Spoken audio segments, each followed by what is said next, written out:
do regime militar. No plano internacional, o movimento militar aliou-se com os interesses norte-americanos. No plano interno, tomou uma série de medidas ditatoriais destinadas a esfacelamento da vida democrática e a concentração de poderes nas mãos do governo federal. O governo dos generais presidentes. Governo Castelo Branco. Esse presidente lançou a base da consolidação do regime militar, adotando um amplo esquema da mudança de nossas instituições jurídicas e políticas, entre as quais destacam-se a instituição da bipartidarismo, Arena e MDB, encaminhamento ao Congresso Nacional da Constituição de 1984, a instituição da Lei de Segurança Nacional, o governo Costa e Silva. Durante esse governo, a marcha para consolidar a estrutura do regime militar prosseguiu. Costa e Silva assinou vários atos institucionais, entre os quais destaca-se o AI-5, que conferia amplos poderes ao presidente da República para combater os adversários políticos do governo. Preocupado com a legislação arbitrária que tinha criado, confiou ao vice-presidente da missão elaborar uma nova constituição para o país, vítimas por um trombose. Seu plano foi frustrado por uma junta militar que impediu a posse de Pedro Aleixo para a presidência da República. Governo Médici. Durante o governo do general Médici, entrou em vigor o primeiro plano Nacional de Desenvolvimento. Nesse período, o governo conseguiu atingir boa parte de seus objetivos, gerando um clima oficial de grande euforia, o milagre brasileiro. O milagre brasileiro durou pouco, pois não tinha bases sólidas para permanecer. O governo Médici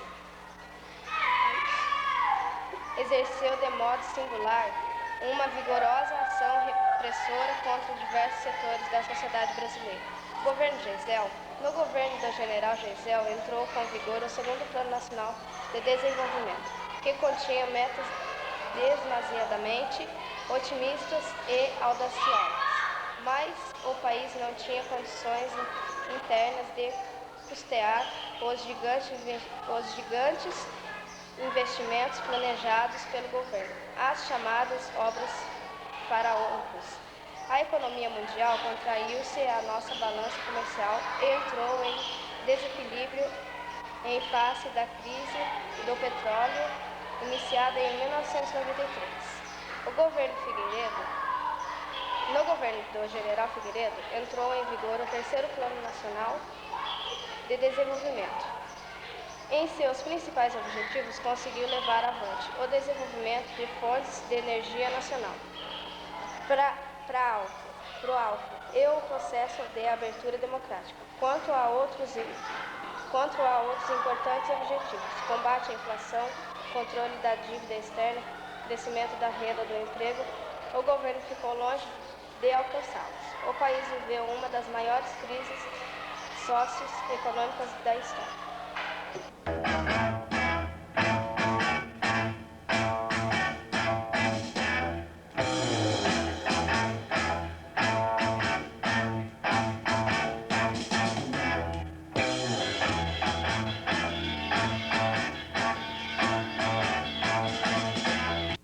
Bom dia.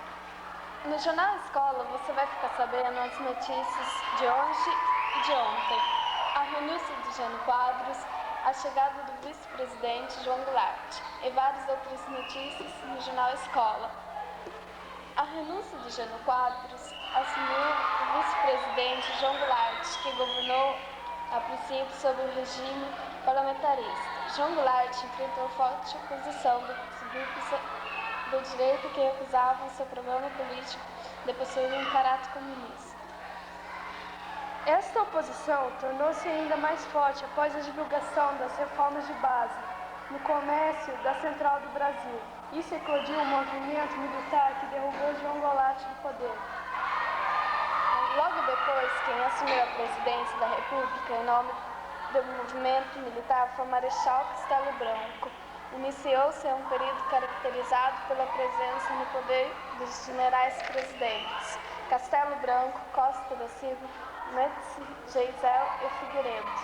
Os governos militares, para assegurar a continuidade do regime político formulado, adotaram um amplo esquema de mudanças de nossa instituição jurídica e política. Dentro desse esquema destacaram-se a Constituição, que estabelecia, entre outras coisas, a eleição indireta para presidente da República, e o Ato Institucional número 5, que conferia amplos poderes ao presidente para combater os adversários políticos do governo.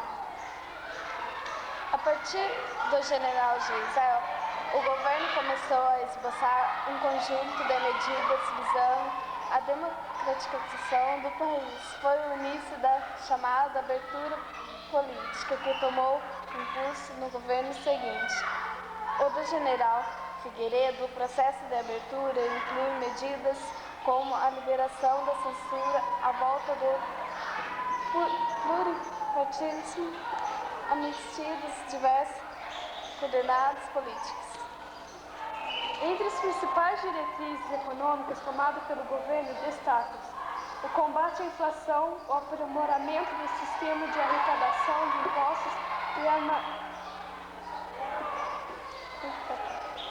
e a maior intervenção do Estado nos setores básicos da economia e integração geográfica do Brasil, através de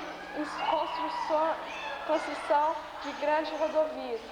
Dentre as dificuldades econômicas atuais, destacam-se a volta do processo inflacionário, da distribuição desigual da renda e o endividamento externo. O Jornal Escola termina aqui. Bom dia. Obrigada.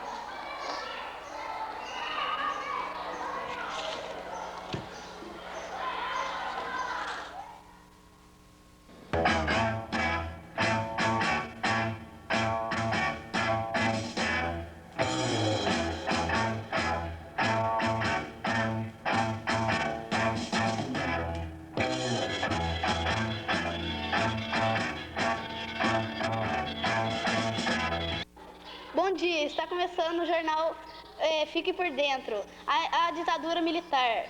Com a instalação do regime militar, a deposição de João Goulart, quem passou a mandar no país foi o comando das Forças Armadas, Exército, Marinha e Aeronáutica. O primeiro presidente militar foi Marechal Humberto de Alencar Castelo Branco.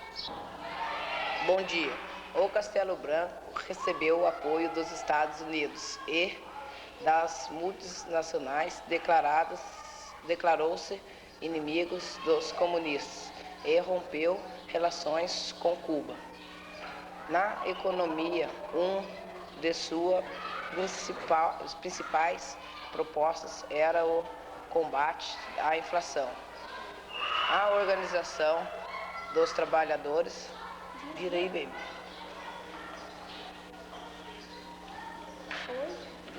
foi duramente atingida com a intervenção nos sindicatos. Durante o governo Costa Silva, cresciam manifestações contra a ditadura militar, regindo as pressões da sociedade em favor da democracia. O governo decretou que dava ao presidente amplos poderes para perseguir as oposições ao governo. Preocupado com a legislação arbitrária que tinha criado, Costa e Silva pede ao seu vice Pedro Aleixo que elabore uma nova Constituição, vitimando por grave doença. Costa Costa e Silva é afastado por uma junta militar que impede a posse de Pedro Aleixo e alterou. O governo Médici foi considerado o mais ditatorial e violentado dos governos militares. O governo médico costa muito dinheiro em propaganda para melhorar sua imagem. Os meios de comunicação eram vigiados e não se admitiam críticas nem oposição pacífica. Então surgiram grupos guerrilheiros, entre eles Carlos Maringuela, Carlos Lamarca e o Saldo Orlando da Costa. A inflação começou a subir e a dívida externa cresceu com a crise econômica. O governo militar perdeu a força e as oposições políticas exigiram a volta da democracia. Foi durante o governo Geisel tem um lento progresso de abertura democrática, censurado sobre os meios de comunicação, dízimos de realizados eleições diretas para senadores, deputados e vereadores, e impressiva vitória do MDB assusta os militares de linha dura. Várias mortes ocorridas nos quartéis do Exército escandalizam a sociedade brasileira.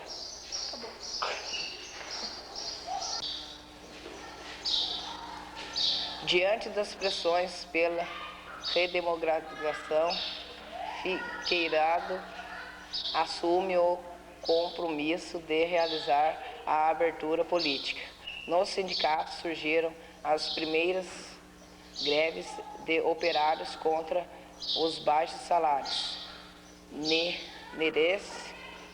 Desde que a greve dos metalúrgicos de São Bernardo do Campo, liderada por Luiz Inácio Lula da Silva, e concedido anistia a todos os punidos pela ditadura militar, e acaba o bipartidarismo com o surgimento do PDS e PMDB. PT, PDT e PDB são restabelecidas as eleições diretas para o governo de Estado. Na economia, entre em ação há 3 planos nacionais de desenvolvimento do pró-álcool. A dívida externa aumentou, a inflação explodiu e o desemprego atingiu essas taxas.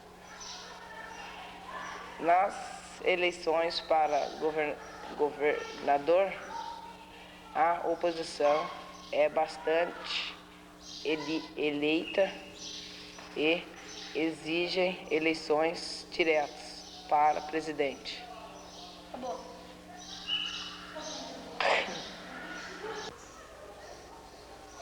Com o regime militar, o modelo de desenvolvimento econômico implantado no Brasil pelos militares foi marcado por grande instabilidade aos problemas sociais do país. Jornal Fique por Dentro termina por aqui. Bom dia. Bom dia. Acabou.